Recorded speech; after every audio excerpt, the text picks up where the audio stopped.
Hi hello friends, welcome back to our channel. Amar అయితే రణ్వీర్ ఇంటికి వెళ్ళి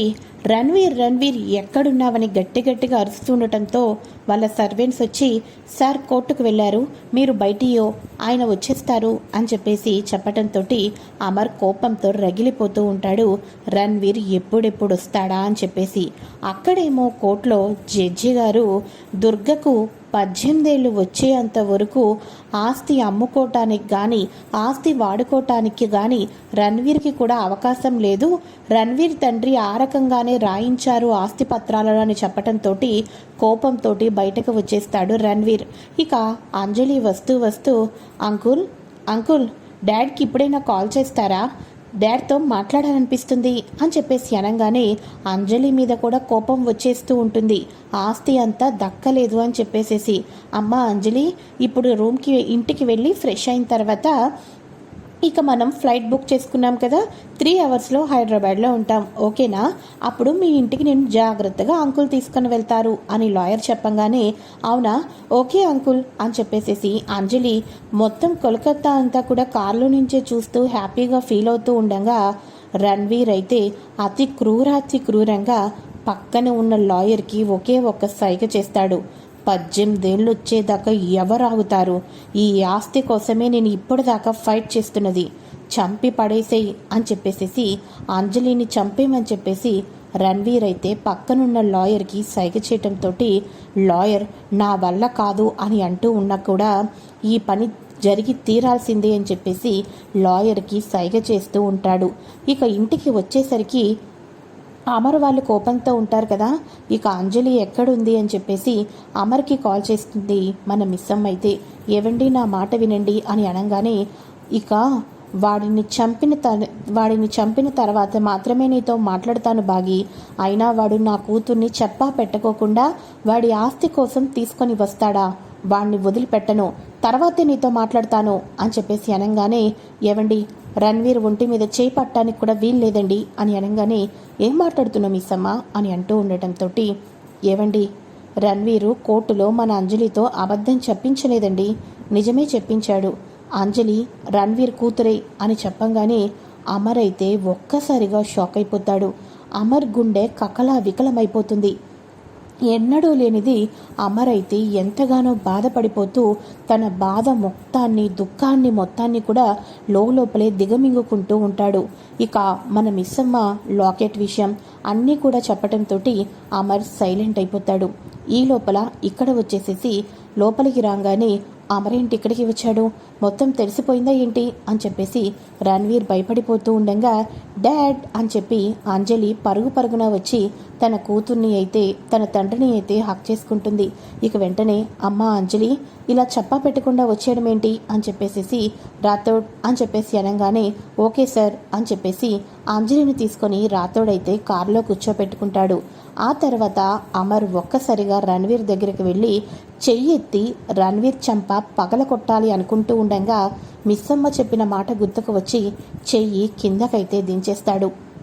ఇక మనసులో అనుకుంటూ ఉంటాడు, నువ్వు అంజలి కన్న తండ్రివని ఒక్క మాట తెలియటం మూలానే నా చెయ్యి నీకు తాకలేదు అని మనసులో అనుకుంటూ, చూడు రణ్వీర్, నీ స్వలాభం కోసం నా కూతురు మీద లేనిపోని ప్రేమలు నటిస్తూ నువ్వు నీ ఆస్తి దక్కించుకోవటం కోసం నీ కూతురుగా నా కూతుర్ని చెప్పా పెట్టకుండా తీసుకొని వెళ్ళావు, నాకు అంతా తెలిసిపోయింది. చూడు, నీ ఆస్తి కోసం కానీ నీ స్వలోభాల కోసం కానీ నా కూతుర్ని వాడుకుంటాను అంటే నీకు ఇంకోసారి మాత్రం ఈ అమర్లో ఇంకొక అమర్ని చూడాల్సి వస్తుంది. గుర్తుపెట్టుకో, నా ఫ్యామిలీ జోలికి కానీ నా కూతురు అంజలి జోలికి కానీ వస్తే మాత్రం ఈసారి కోర్టులో జడ్జి గారు నీకు యావక్కారాగార శిక్ష వేసేటట్టు నేను చేస్తాను. గుర్తుపెట్టుకో, నా కూతురు జోలికి నా ఫ్యామిలీ జోలికి నువ్వు రావటానికి వీల్లేదు. ఇంతకాలం నా కూతురు మీద నిజమైన ప్రేమను చూపిస్తున్నావేమో అనుకున్నాను, నీదంతా కూడా నటన. ఆస్తి కోసం చిన్న పిల్లల్ని వలలో వేసుకుంటావా? సేమ్ టు సేమ్ ఇదే లాయర్ గారితోటి అంజలి నా కూతురు, తన కూతురు దుర్గాని మీకు పరిచయం చేశాడు అని చెప్పిస్తే ఇప్పుడే నువ్వు పుట్టి పెరిగిన నీ కోల్కత్తాలోనే నువ్వు జైలు పాలు అవుతావు. ఆ రోజు రాకోకుండా చూసుకోవాలి అంటే ఇంకెప్పుడు నువ్వు నా కూతురు జోలికి రావటానికి వీల్లేదు, గుర్తుపెట్టుకో అని చెప్పేసి అక్కడి నుంచి వార్నింగ్ ఇచ్చేసి ఇక వీళ్ళైతే బయలుదేరిపోయి హైదరాబాద్కి అయితే రిటర్న్ అయిపోతూ ఉంటారు. సారీ డాడ్, ఆ రణ్వీర్ అంకుల్ నన్ను ఎమోషనల్గా ఏడ్చి మరీ ఒప్పించారు, అందుకనే వచ్చాను అని అనగానే రణ్వీర్ అంకుల్ దగ్గరికి ఎప్పుడూ వెళ్ళనే నాకు మాట ఇవ్వు అని అనగానే ఒక్కసారిగా ప్రామిస్ డాడ్, రణ్వీర్ అంకుల్ దగ్గరికి ఎప్పుడు వెళ్ళను, ఆయన నన్ను పిలిచినా కూడా వెళ్ళను డాడ్ అని చెప్పేసి అనగానే అమర్ అంజలిని హక్ చేసుకుంటూ ఏడుస్తూ ఉంటాడు. డాడ్ ఏమైంది, ఎప్పుడూ లేనిది ఎందుకని ఇంతలా ఫీల్ అవుతున్నారు అని అనగానే ఏమీ లేదమ్మా, రణ్వీర్ అంకుల్ ఎలాంటి వాడో నీకు తెలియదు, ఇంత దూరం తీసుకుని వచ్చిన తర్వాత నువ్వు మాకు కనిపించకపోతే నువ్వు ఇక్కడ ఉన్నావని తెలిసింది కాబట్టి వచ్చాం, కాబట్టి ఈ నాన్నను వదిలి ఎప్పుడూ వెళ్ళకు అని అనగానే డాడ్ నిన్నొదిలి నేనెక్కడికి వెళ్తాను డాడ్, నిన్ను ఎప్పుడూ ఎక్కడికి వదిలి వెళ్ళను డాడ్ అని చెప్పేసి నిన్నే కాదు మిస్ అమ్మని, ఇదిగో ఈ రాతోడిని, ఇక నానమ్మని, తాతయ్యని, అన్నయ్యని, అక్కని ఎవరిని వదిలి ఎప్పుడూ ఎక్కడికి వెళ్ళను డాడ్ అని చెప్పేసి అనగానే ఎస్ కరెక్ట్ అని చెప్పేసి మన అమర్ ఎంతగానో ఎమోషనల్ అయిపోతూ ఉంటాడు. అక్కడ వచ్చేసేసి మనోహరి రణ్వీర్కి అయితే కాల్ చేస్తుంది. రణ్వీర్ ఏంటి, అంజలి అమర్కి దొరికిపోయిందంట కదా, ఈసారి ప్లాను పక్కాగా వేశాం కదా అని చెప్పేసి అనగానే అవన్నీ నాకు అనవసరం, ఆస్తి నా దాకా రాలేదు అని అనగానే అదేంటది, ఆస్తి రాకుండా అమర్ వచ్చేసేసి కోర్టులో తిను నా కూతురని నిజం చెప్పేశాడా అని అనగానే లేదు, అమర్ రాకముందే కోర్టులో జడ్జి గారు తీర్పు కూడా ఇవ్వటం జరిగింది, ఆస్తి అమర్ రాకపోతే మొత్తం నా అకౌంట్లోకి వచ్చేది, అమర్ వచ్చేసేసి ఆస్తి దక్కకుండా చేశాడు అని అనగానే నీకేమైనా పిచ్చా, అమర్ రాకముందే కోర్టులో తీర్పంతా అయిపోయిందన్నావు, మళ్ళీ అమర్ రావటం మూలాన నీ ఆస్తి రాలేదంటున్నావు, ఏం మాట్లాడుతున్నావు రణ్వీర్ అని అనగానే ఏం మాట్లాడుతున్నానా, కోర్టులో జడ్జి గారు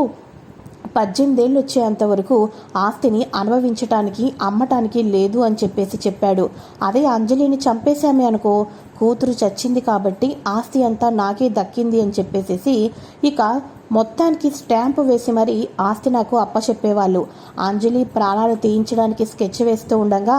అమర్ వచ్చేశాడు అని అనగానే రణ్వీర్ నీకేమైనా పిచ్చా, అంజలి ప్రాణాలను తీస్తే ఆ తర్వాత అమర్ నిన్ను ఊరుకుంటాడా అని చెప్పేసేసి చెప్పంగానే అవన్నీ నాకు తెలియదు మనోహరి, నా ఆస్తి కోసం ఏదైనా చేస్తాను, ఆఖరికి నిన్నైనా సరే అని చెప్పేసి అనగానే ఒక్కసారిగా మనోహరి షాక్ అయిపోతుంది. ఇక వెంటనే ఫోన్ని కట్ చేసేసి రణ్వీర్ అన్నంత పని చేస్తాడు. అమ్మో అంజలి సేఫ్ అయిపోయింది కాబట్టి సరిపోయింది అని చెప్పేసి మనసులో అనుకుంటూ ఉంటారు. అయితే ఇక ఇదిలా ఉండగా అంజలి రావటంతో ఇంట్లో ఉన్న వాళ్ళందరూ హాక్ చేసుకొని ఇంకెప్పుడు ఇలా చేయొద్దు, మమ్మల్ని వదిలి వెళ్ళొద్దు అని ఇంట్లో ఉన్న వాళ్ళందరూ ఎమోషనల్ అయిపోతూ ఉంటారు. నువ్వు క్షణం కనిపించకపోతే మిస్ అమ్మ మేమందరం ఎంత భయపడ్డామో తెలుసా, ఎందుకే అంజు డాడ్కి ఎప్పుడు కూడా టెన్షన్ పెట్టించే పనులే చేస్తూ ఉంటావు నువ్వు అని చెప్పేసేసి ఇక అమ్ము కూడా తిడుతూ ఉంటుంది. ఇక వెంటనే గదిలోకి వెళ్ళిన తర్వాత అమర్ డల్గా ఉండటంతో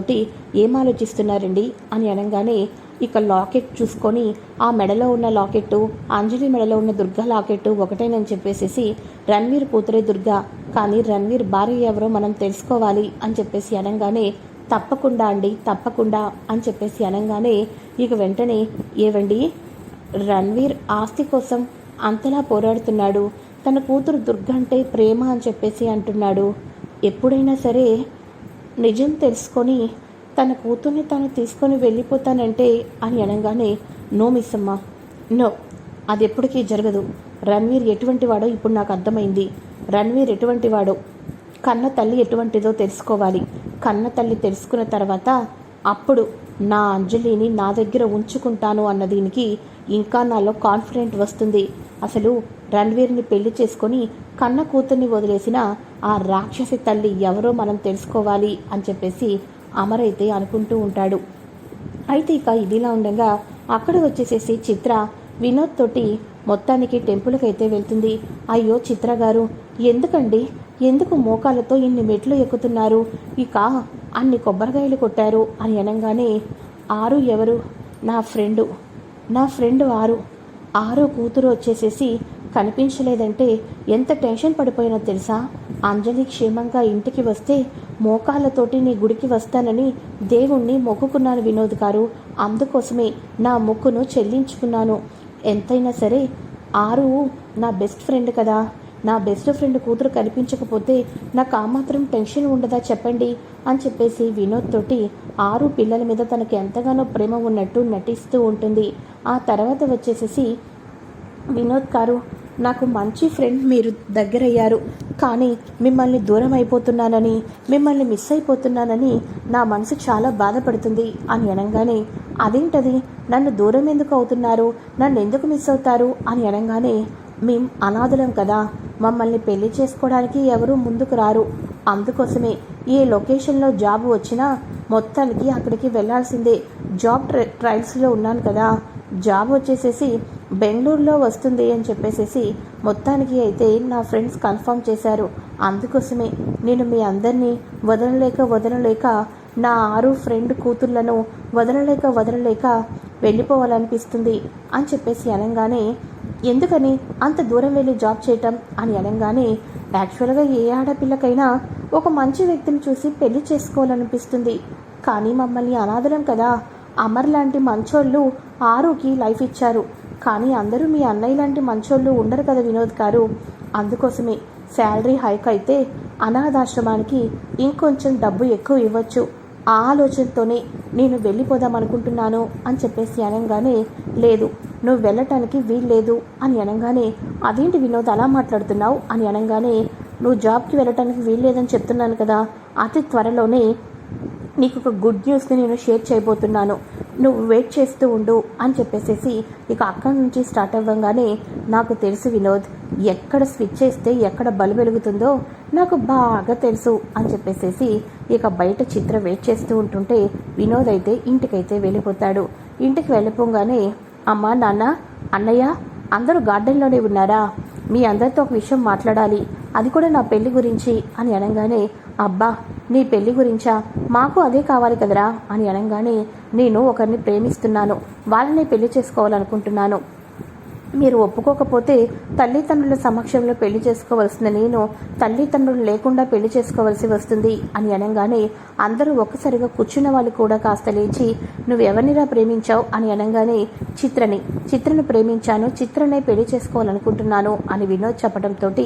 ఒక్కసారిగా నిజంగానే నువ్వు చిత్రను ప్రేమిస్తున్నావా అని అనగానే, అవును సీరియస్గానే ప్రేమిస్తున్నాను, చిత్ర లేకపోతే నేను పెళ్ళే చేసుకోను, చిత్రను పెళ్లి చేసుకోవటం కోసం నేను ఏమైనా చేస్తాను అని చెప్పేసి చెప్పంగానే మనోహరి షాక్ అయిపోతుంది. మనోహరి, అమ్మ చిత్ర ఇంత ప్లాన్ చేస్తావా నువ్వు అని చెప్పేసి, నీకుంది అని చెప్పేసి అనగానే, చిత్ర కూడా మన ఆరు ఫ్రెండే, చిత్ర కూడా మంచి అమ్మాయి, కాబట్టి నీ పెళ్ళి జరగటమే కావాలరా, కాబట్టి మీ ఇద్దరికీ అభ్యంతరం లేకపోతే మాకెందుకుంటుంది అభ్యంతరం అని చెప్పేసి నిర్మలమ్మ సదాశివం అనగానే, అదేంటన్నయ్య నువ్వేం మాట్లాడవేంటి అని అనగానే, పెళ్ళనేది నీ ఇష్టం రా, అందులో నేనెందుకు జోక్యం చేసుకుంటాను, పంతులు గారిని పిలిపించి మంచి ముహూర్తం చూసి పెళ్లి చేస్తాం, సరేనా, నువ్వు ఓన్ డెసిషన్స్ ఏమీ తీసుకోవక్కర్లేదు అని అనగానే, థ్యాంక్ యూ సో మచ్ అన్నయ్య, నాకు తెలుసన్నయ్య నీ సంగతి అని చెప్పేసి అనగానే అమర్ అయితే ఆలోచిస్తూ ఉంటాడు. మనోహరితో పాటు చిత్ర కూడా చేతులు కలుపుతుందేమో అనిపిస్తుంది. చిత్రని నమ్మి ప్రేమించాడు వినోద్, కానీ చిత్ర ఎటువంటి అమ్మాయో అర్థం కావటం లేదు అని అనుకుంటూ ఉంటాడు. మనోహరి చిత్రకి కాల్ చేసి, వసే ఏం చేసావే నువ్వు వినోద్ని అని అనగానే, ఏంటి మనోహరి, పెళ్ళంటూ చేసుకుంటేనే చిత్రనే చేసుకుంటానని ఇచ్చాడా చెప్పు అని అనగానే, ఏయ్ చిత్ర నువ్వేంటి ఇంటి కొడలుగా రావటం అని చెప్పేసి అనగానే, చూడు మా పెళ్ళికి అక్షింతలు వేసి ఆశీర్వదించావో ఇంచో, లేకుండా వినోద్ని నన్ను పెళ్లి కానివ్వకోకుండా నువ్వేమైనా ప్లాన్లు వేసావే అనుకో, ఏమవుతుందో తెలుసా, ఆరుని ఎవరు చంపారు, ఇంట్లో జరుగుతున్న పరిణామాలన్నిటికీ ఎవరు కారణం, నీకు రణవీర్కి ఎప్పుడు పెళ్ళయింది, ఇవన్నీ కూడా అమర్కి చెప్పేస్తడం జరిగిపోతుంది. ఆ తర్వాత నిన్ను ఇంటి నుంచి గెంటేయటం కూడా జరుగుతుంది. నా పెళ్ళిని ఆపుతావా మను, చెప్పు మను అని అనగానే, నువ్వు ఎక్కడ దెబ్బ కొట్టావే నన్ను, ఛా అని చెప్పేసి మనోహరి అయితే చిత్ర మీద కోపంతో రగిలిపోతూ ఉంటుంది. అయితే ఇక ఇదిలా ఉండగా అంజలిని తీసుకొని వెళ్ళిపోయినప్పటికీ కూడా అంజలి ప్రాణాలని తీస్తే తప్ప ఇక తను మొత్తానికి కూడా ఆశ దక్కించుకోలేనని చెప్పేసి తన లాయర్లతోటి ఎలాగైనా సరే హైదరాబాద్లో ఉన్న అంజలి ప్రాణాలను తీయండి అని చెప్పేసి రణ్వీర్ అయితే తన పక్కన ఉన్న రౌడీలందరికీ కూడా అంజలి ప్రాణాలను